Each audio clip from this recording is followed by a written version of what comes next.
This video was paid for by the Lunar Toy Store. Thanks, man. Hey, my name is Jobby, and I'm just about ready for a goddamn giant robot!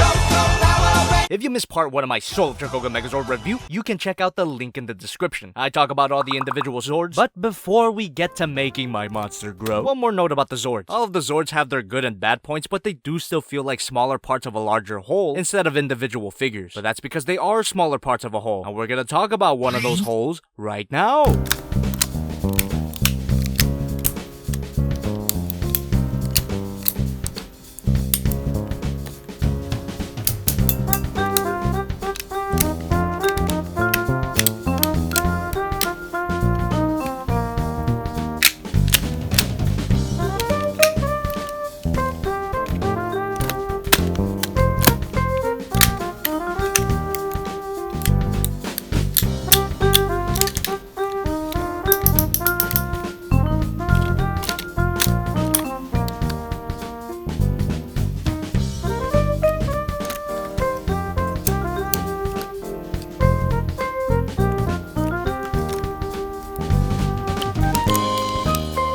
And here we have the Dino Tanker, otherwise known as the boy about to do it. Calling this thing a tank is a bit of a stretch, more like a giant robot orgy. An orgy with a decapitation, that's always fun. But as much of a mess as it is, I can't help but love it. I mean, this mode did appear in the show, and this figure does a great job at capturing the silliness of that idea. But this mode is more of a cool feature than a display piece. I don't think you'll show off this set in this mode unless you have 2 more sets, so you can have the individual Zords, this mode, and the Megazord, but at that point, you're just fucking insane. As for posability, forget about it. You can't even hold this thing without it flopping around. It doesn't even have actual wheels, so you can't even roll it around to get some more playability. I mean, you do get that, but that's more for the Megazord. So this thing is silly, cool looking, but not much fun to play with. But I will give it this. This thing has some presence. Here's Godzilla Prime and the soul of Chogokin. Let's save it for the actual combination. So the Dino Tanker is not what you came here for, but you can't deny that this mode has some kind of charm. Now, due to my fear of the copyright boogeyman, I dare not use the Power Rangers theme for an extended period of time, but in my defense, I didn't even scream my head off in the Gao Gai Gar review. Who gives a fuck? Let's get into the good shit!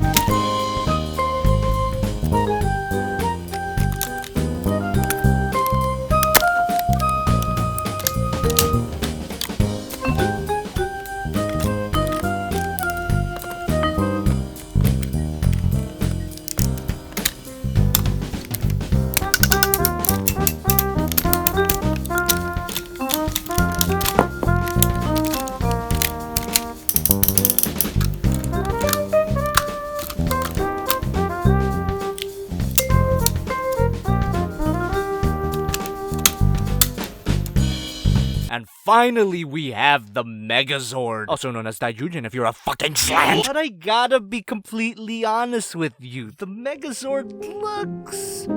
This thing is a work of art, and it pulls it off without deviating too much from the original design. I'm just glad he doesn't look like a guy in a suit. Compared to a lot of the modern Power Rangers / Super Sentai mechas, there was something so elegant about Daizyujin. You could barely tell that the torso was made from several robots. The Mastodon is completely lost, the T-Rex is somewhat there, but still very cohesive, and the Pterodactyl... What pterodactyl? The non-combiner aesthetic is very refreshing compared to all the nonsense of the modern era. That is, of course, until you get to the legs. This is obviously a Triceratops and a saber-toothed tiger, but this is the only real indication that the Megazord is even a combining robot, and I don't know about you, but I love his animal boots. Now, the Megazord can't look absolutely complete without his famous weapon. First of all, you get the Power Sword that plugs right into his hand, and you get the Mastodon Shield that also plugs right into his hand, but not very solidly. Big problem when you're trying to get him into some action poses, it could get really weird. And the Power Sword, which pretty much comes out of nowhere and can't be stored anywhere, is a beautiful piece of plastic, which in itself is quite disappointing. Looks cool though, and that's all that matters, right?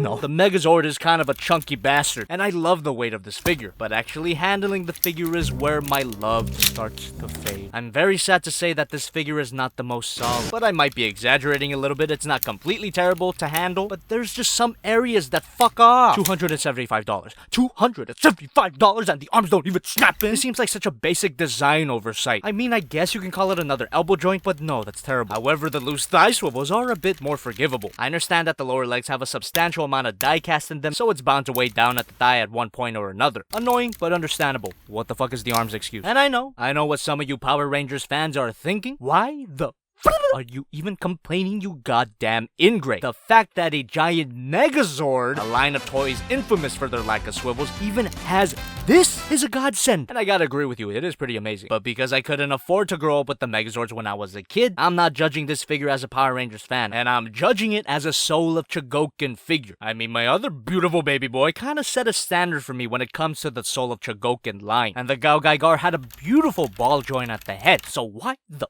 fuck does this figure just have a head swivel? Look, you know me, I'm not one to complain about swivels, but when another toy in the same toy line that's older has a ball joint at the head, it just seems like a big step backwards. Next you'll be telling me women are banned from driving. At least he's got a beautiful ratcheting shoulder, arm moves out, bicep swivel, bend at the elbow, limited ball joint at the wrist that is pretty much a swivel, the wrist can shift a little bit, ball joint at the thumb, hinge joint at the fingers, and each of these fingers are actually separate parts. It's just too bad that there's no hinge joint at the knuckles, so he can't really flip you off. And I was almost disappointed by the lack of a waist swivel, but if you just snap off this tail here, there you go. Rotation at the leg, can't move back at all. Side skirts move out. Previously mentioned loose thigh swivel, but the T-Rex feet do get in the way of that. But if you utilize his beautiful spread, swivels are a lot more free. You could even bend this joint to free up the swivel even more. Bend at the knee, that is disappointingly shallow. Up and down at the ankle, a pretty cool pivot. And the ball joint at the Triceratops head can act as an even deeper pivot. The saber-tooth tiger doesn't work as well. To be fair, the posability on this guy isn't terrible. It's pretty much got the same amount as the Gao-Gai-Gar. But the Gao-Gai-Gar had a ball joint at the head and individual articulated fingers, which sounds like a minor complaint, but to me, it's a huge step back. But what the figure lacks in posability, it more than makes up for in size. Here's Figma Monica Academy, SH Monster Arts Godzilla, Masterpiece Optimus Prime, and the superior Soul of Chogokin figure, the GX-68 Gao-Gai-Gar. Now keep in mind, this is GX-72. What happened between that? Now, despite the issues I have with the feel of the figure and the posability, I still gotta say that as a set of 5 figures that combine into a giant robot, yeah, this thing is pretty awesome.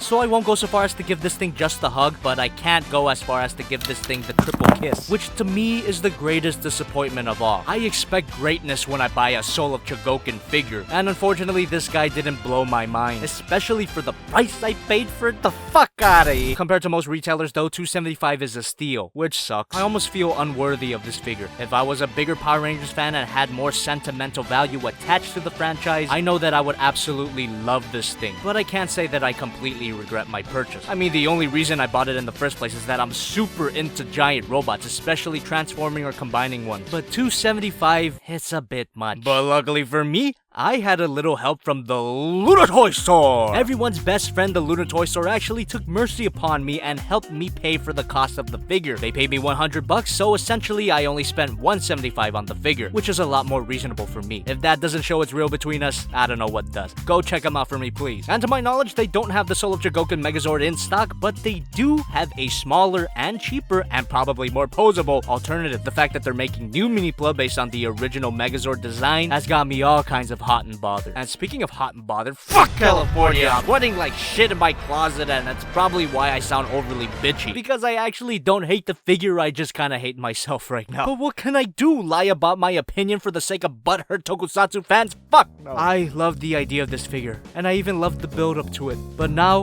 with it in my hands, it's just not the same anymore. When peace and happiness feels like fantasy, close your eyes and start remembering me. When you're in my arms, there's nothing to fear. Isn't that what you'd wanna hear?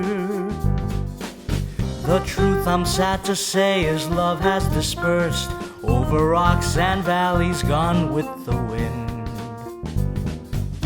It may not be clear, but you're no longer here. Now it's done before it begins. And the summer days, they fade away like a withering memory. And in your place, there's an empty space in me.